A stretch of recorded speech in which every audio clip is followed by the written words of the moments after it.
యేసుని ప్రేమ ఛానల్కి స్వాగతం. దయచేసి ఈ ఛానల్ని లైక్ చేయండి, షేర్ చేయండి, సబ్స్క్రైబ్ చేయండి. రేడియో శ్రోతలకు స్వాగతం. ప్రపంచంలో అత్యద్భుత గ్రంథమైన దేవుని వాక్యమయున్న బైబిల్ గ్రంథ సంపూర్ణ పరిశీలనలో క్రొత్త నిబంధన అధ్యయనం ఆరంభించుకున్నాం. ఇటీవలే పాత నిబంధన పరిశీలన ముగించుకొని క్రొత్త నిబంధన యొక్క 2 ఉపోద్ఘాత ప్రసారాలు విన్నాం. యేసుక్రీస్తు ద్వారానైనా సువార్త సందేశాన్ని తెలియజేసే మత్తయి, మార్కు, లూకా, యోహాను సువార్తలు యేసుక్రీస్తును గూర్చి అధికంగా తెలియజేస్తున్నాయి. క్రొత్త నిబంధన పరిశీలనలో కొనసాగనయున్న మనకు సహాయకరంగా క్రొత్త నిబంధనకు లేక బైబిల్ అంతటికీ ఎంతో ప్రాముఖ్యమయున్న 4 సువార్తల ఉపోద్ఘాతాన్ని, వీటి యొక్క ఉద్దేశ్యాన్ని మనం తెలుసుకోవాలి. ప్రతి సువార్త యేసుక్రీస్తును గూర్చియే మాట్లాడుతున్నప్పటికీ ఒక్కొక్క సువార్తికుడు తమ తమ ఆసక్తిని బట్టి తన సువార్తను రచించి అందలి అంశాలకు తమ ఆసక్తి మేరకు ప్రాధాన్యత కల్పించి పొందుపరిచారు. ఎవరైనా ఒక గొప్ప వ్యక్తి ఎడల మనకు ఆసక్తి ఉన్నట్లయితే ఆ వ్యక్తి యొక్క చరిత్ర తెలుసుకోవాలనే ఆశ సహజంగా మనం కలిగి ఉంటాం. ప్రభు చరిత్రను మనకందించిన ఈ చరిత్రకారులు ప్రభు యొక్క మొదటి 30 సంవత్సరాల చరిత్రను ఎక్కువగా అందించకుండా చివరి 3 సంవత్సరాల్లోని ఆయన పరిచర్య, మరణ, పునరుత్థానాల ప్రస్తావనే ఎక్కువగా వివరించడం ఆశ్చర్యంగా లేదు. మత్తయి మాత్రం 1.5 లేదా అర అధ్యాయములో ప్రభు యొక్క జన్మ సమాచారాన్ని తెలియజేశాడు.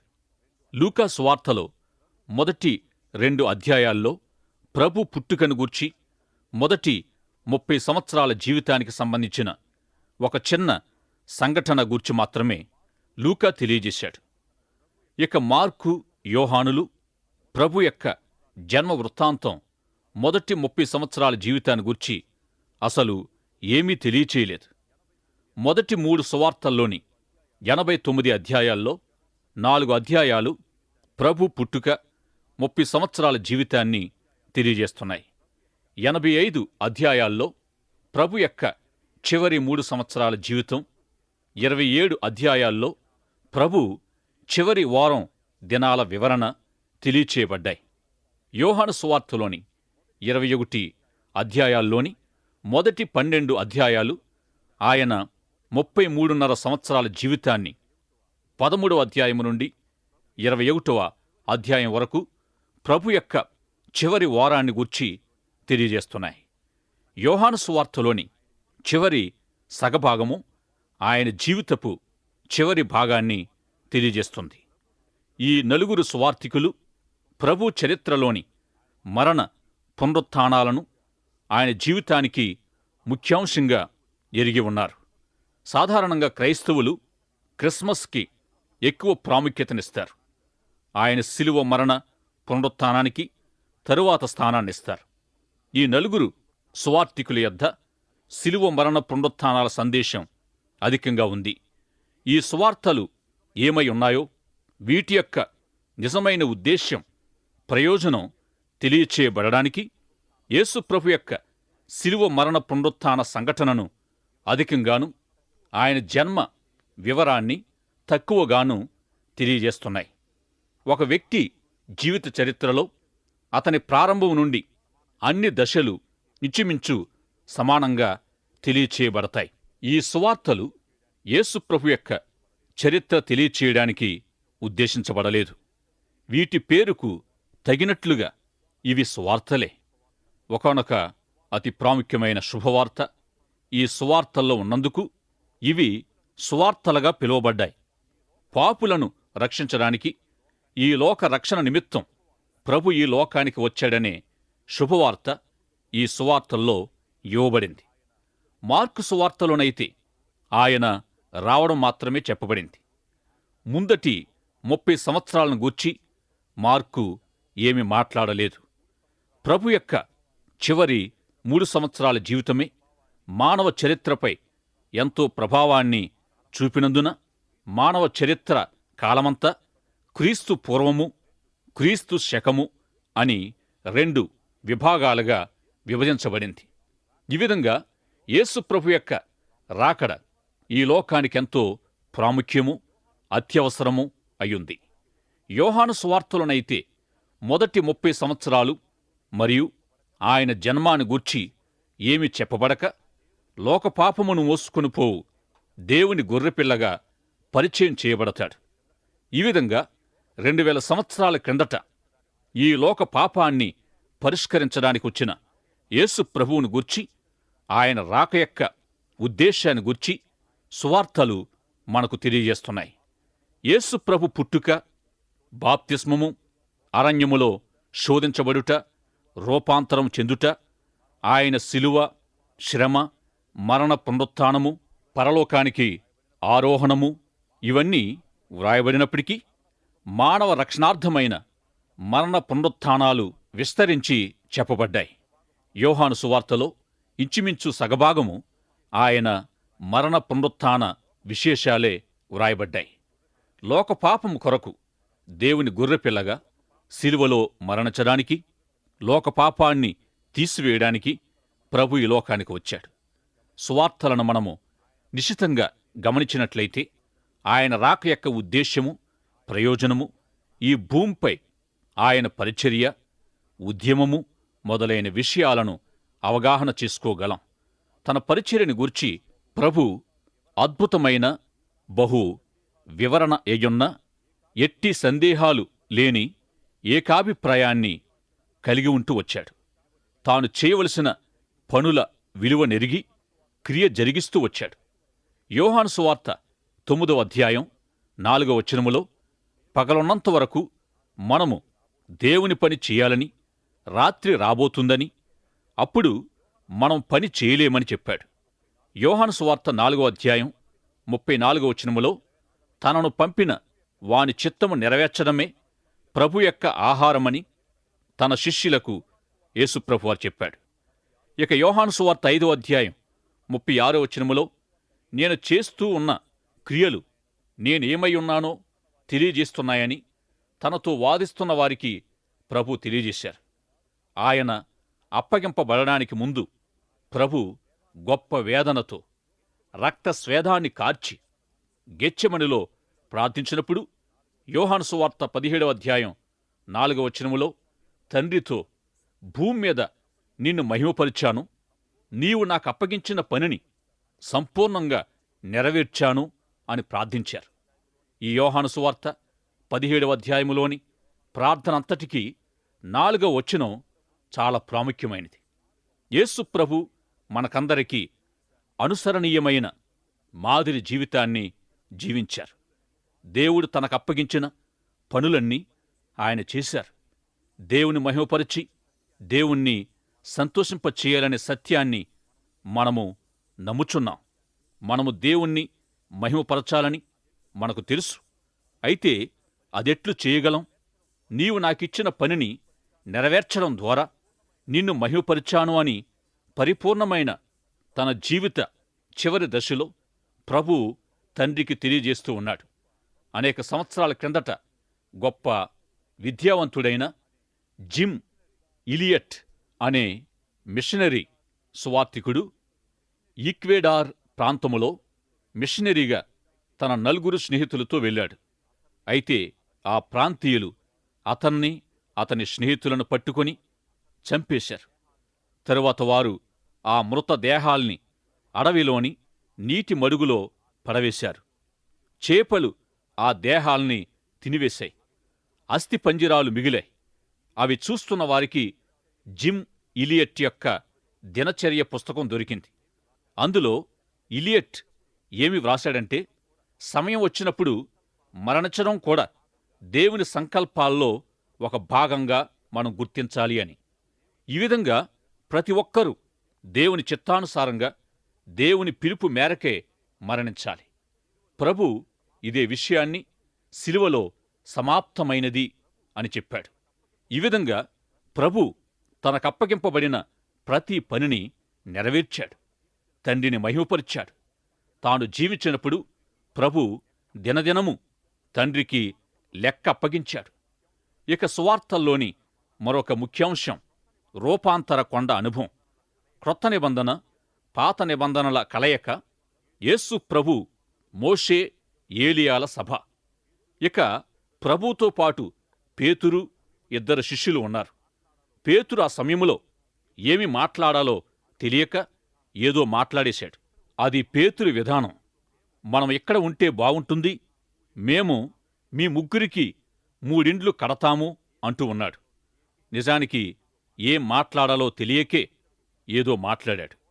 సామాన్యులకు ఏమీ తోచని ఆశ్చర్యకరమైన అనుభవం కాబోలు. సరే, రూపాంతర సందర్భంలో పాత నిబంధన ప్రవక్తలిద్దరూ ప్రభువుతో ఏం మాట్లాడారు అంటే, ఆయన నిర్గమమును గూర్చి, ఆయన మరణాన్ని గూర్చి, ఆయన నెరవేర్చవలసిన ఒక గొప్ప బాధ్యత, గొప్ప కార్యము ఆయన మరణం. మరణం కూడా ఒక నెరవేర్పే. మనలో ఎవరైనా డాక్టర్ దగ్గరికి వెళితే ఎక్స్రే తీసి చూడండి, రోగిగారు 6 నెలల్లోగా మీరు నెరవేర్చవలసిన మరణం ఇక్కడ కనిపిస్తుంది అంటే ఏం చేస్తాం?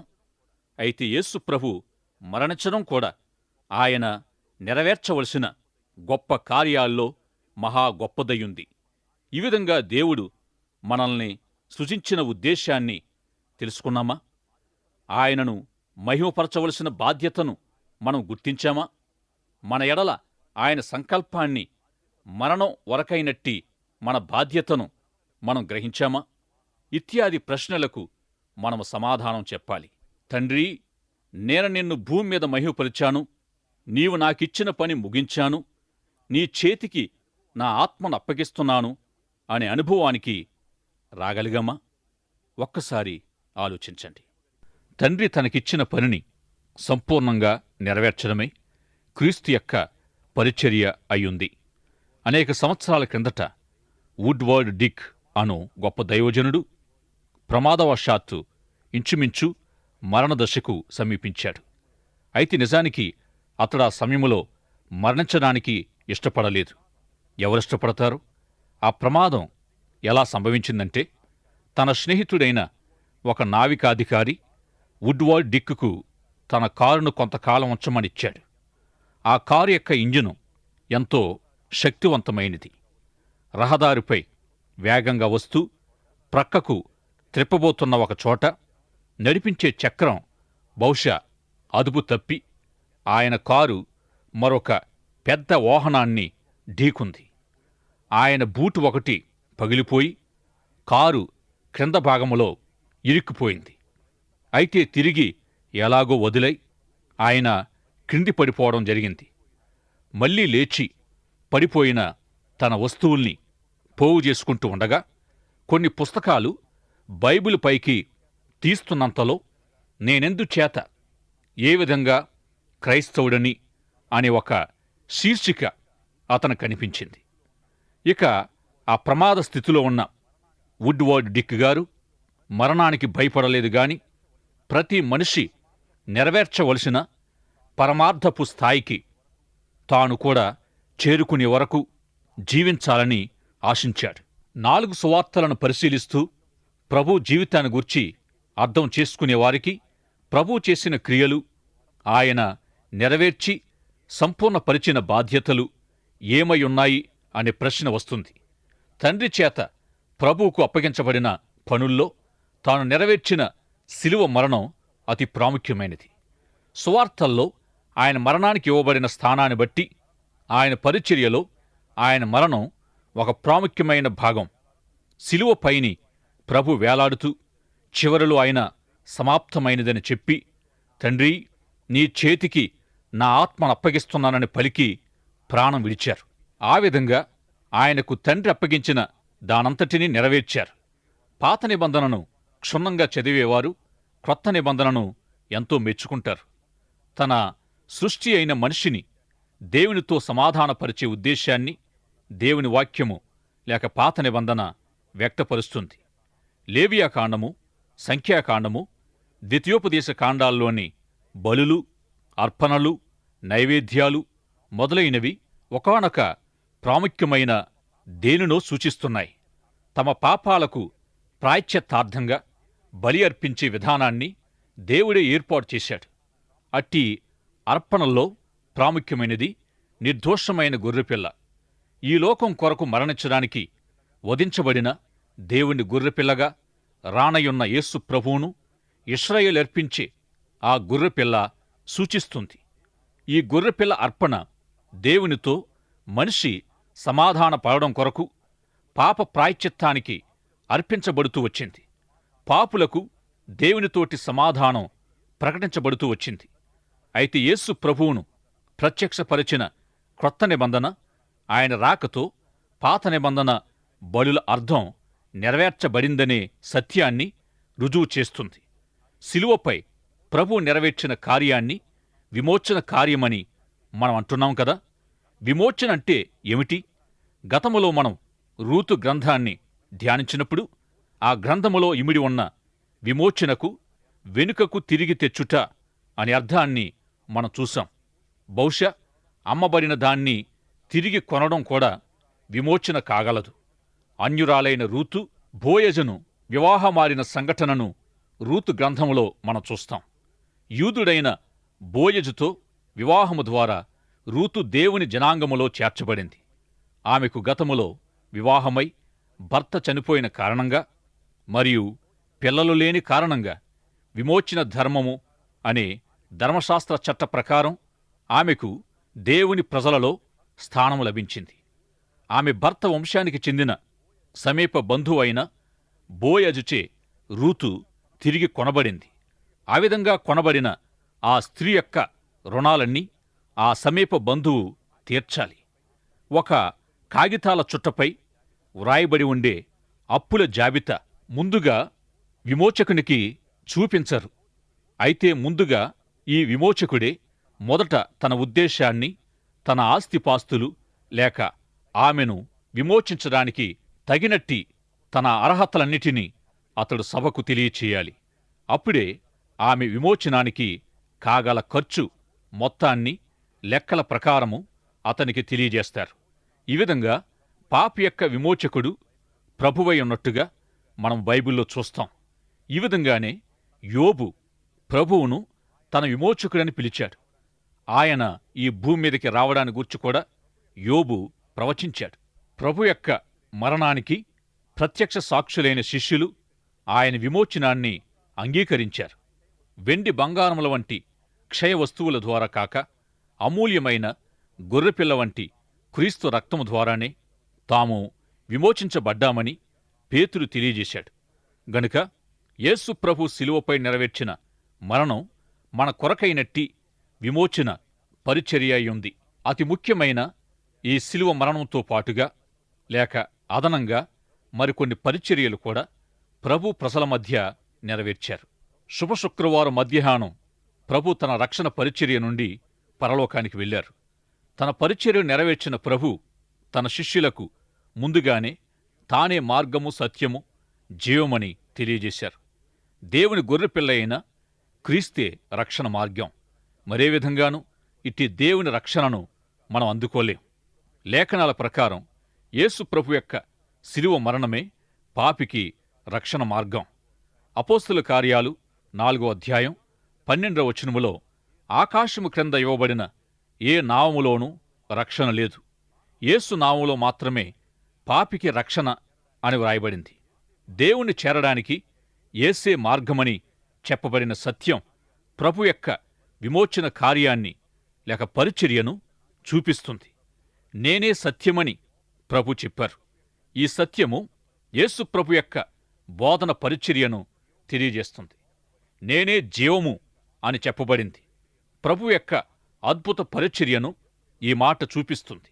యేసు ప్రభు తన శిష్యులతో మీకు సత్యాన్ని, జీవాన్ని తెలియజేసే మార్గాన్ని చూపిస్తాను అని అనలేదు గాని నేనే మార్గము, నేనే సత్యము, నేనే జీవము అని అన్నారు.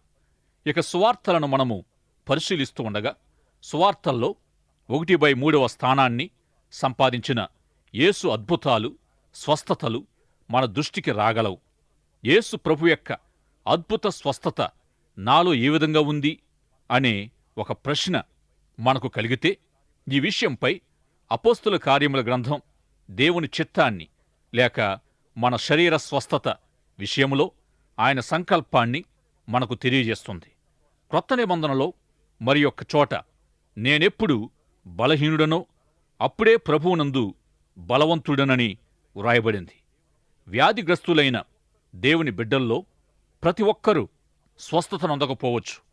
అపోస్తుల కార్యాలు క్రొత్త నిబంధన అంతటా ఉన్న గొప్ప సత్యం ఏమిటంటే, యేసు ప్రభు ఈ భూమిపై జీవించి మరణించి తిరిగి లేచాడనేదే. తిరిగి లేవడం ద్వారా తన ప్రజల్లో ఇప్పుడు జీవిస్తున్నాడు, క్రీస్తు మనలో ఉన్నాడు. ఇది ఎంతో శక్తివంతమైన సత్యం, ఎంతో గొప్ప నిరీక్షణకరమైనది. ఈ విధంగా నీలో నాలో జీవించే ప్రభు నిన్ను నన్ను స్వస్థపరచలేడా? అయితే ఆయన చిత్తాన్ని అనుసరించి ప్రభు యొక్క స్వస్థత మనలో జరుగుతుంది. దేవుని బిడ్డల్లో వ్యాధిగ్రస్తులైన ప్రతి ఒక్కరూ స్వస్థత నొందకపోవచ్చు. అయినప్పటికీ పౌలు కొరింథీయులకు రాసిన పత్రికలో తెలియజేసిన విధంగా సమృద్ధి అయిన ప్రభు కృప తోడుగా ఉంటుంది, లేక సమృద్ధిగా వారికి అనుగ్రహించబడుతుంది. అనగా దేవుని కృప అన్వయింపబడిన ప్రతి విశ్వాసి అయిన రోగికి గొప్ప ఉపశమనం, జీవితములో నెమ్మది వారికి కలుగుతుంది. దేవుని శక్తి అట్టి వారిపై నిలుస్తుంది. దేవుని కృప, దేవుని శక్తి పొందడమే రోగుల ఎడల దేవుని సంకల్పం. అనారోగ్యము, వ్యాధుల వల్ల కూడా దేవుడు మహిమపరచబడవచ్చు. అయినప్పటికీ యేసు ప్రభు అద్భుత స్వస్థతలు జరిగించగలడు. ఆనాడు జరిగించాడు, ఈనాడు జరిగిస్తున్నాడు. యేసు ప్రభు తన పరిచర్య ఎడల స్థిర సంకల్పాన్ని, దృఢమైన ఉద్దేశాన్ని కలిగి ఉన్నాడు. యేసు ప్రభు యొక్క పరిచర్యలోని పనులేమిటంటే, 1 విమోచనను, నూతన జన్మను అనుగ్రహించే పరిచర్య అయుంది. శారీరకంగా, మానసికంగా, ఆత్మీయంగా ప్రభు ఎందరినో విమోచించాడు, వారిని తిరిగి కొని తెచ్చాడు. 2వది, యేసు ప్రభు బోధన పరిచర్యను కలిగి ఉన్నాడు. ఇంకా ఆయన ఆయా పరిచర్యల వివరాన్ని వచ్చే తరగతిలో మనం చూద్దాం.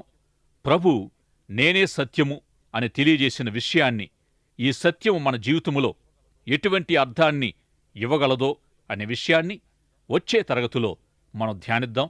మరి ఇంతకు ఇట్టి ప్రభువును నీవు ఎరిగి ఉన్నావా? నిజంగా ఆయనను నీవు తెలుసుకున్నావా?